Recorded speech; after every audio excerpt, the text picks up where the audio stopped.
নরন্দিতে পুলিশের মাদক বিরোধী বিশেষ অভিযান, বিভিন্ন স্থানে তল্লাশি জোরদার।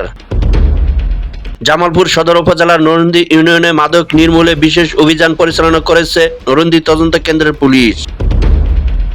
26শে জুন শুক্রবার রাতে নরন্দি তদন্ত কেন্দ্রে এসআই সাইদুর রহমানের নেতৃত্বে পুলিশ সদস্য ও পুলিশ নিয়ে নরন্দি বাজার, ব্যাপারীপাড়া, নয়াপাড়া, নরন্দি রেলওয়ে স্টেশন সহ ইউনিয়নের বিভিন্ন গুরুত্বপূর্ণ এলাকায় মাদক বিরোধী অভিযান ও তল্লাশি কার্যক্রম পরিচালনা করা হয়। অভিযান চলাকালে সন্দেহভাজন ব্যক্তি ও বিভিন্ন স্থানে তল্লাশি চালানো হয়।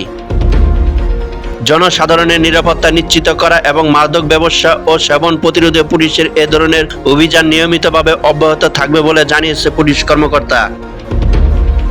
এ সময় স্থানীয় বাসিন্দারা পুলিশের এমন উদ্যোগকে স্বাগত জানিয়ে বলেন, নিয়মিত অভিযান পরিচালনা হলে এলাকায় মাদক ব্যবসা ও অপরাধ প্রবণতা উল্লেখযোগ্যভাবে কমে আসবে।